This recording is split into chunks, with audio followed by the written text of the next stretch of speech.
अत्र एव 1 2 3 4 चतुराङ्गरसौर्यदीर्घान्तरितः द्रव्यः क्षारजले स्थितः अतः बहवः प्राणोदक्यावेशकणाः सन्ति परितः। एषः प्राणोदक्यकणः केन्द्रकामी प्राणकण्ठस्य अङ्गारं विद्युत्कामिनं तथा प्रक्रमति। एतस्य प्राणजनस्य द्विबन्धात् विद्युत्कणौ प्राणजनपरमाणुमेतं गच्छतः। ततः परं यावत् एतौ विद्युत्कणौ प्रत्यागच्छतस्तावत् सौर्यदीर्घान्तरितः जहाति आवेशीभूतः।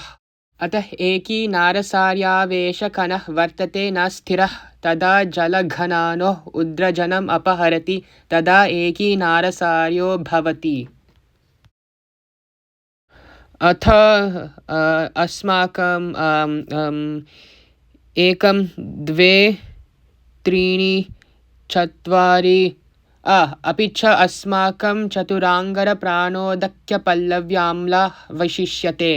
इदानीम् अङ्गाररसायनपाठ इदं समाप्तः। दर्शनार्थाय धन्यवादः।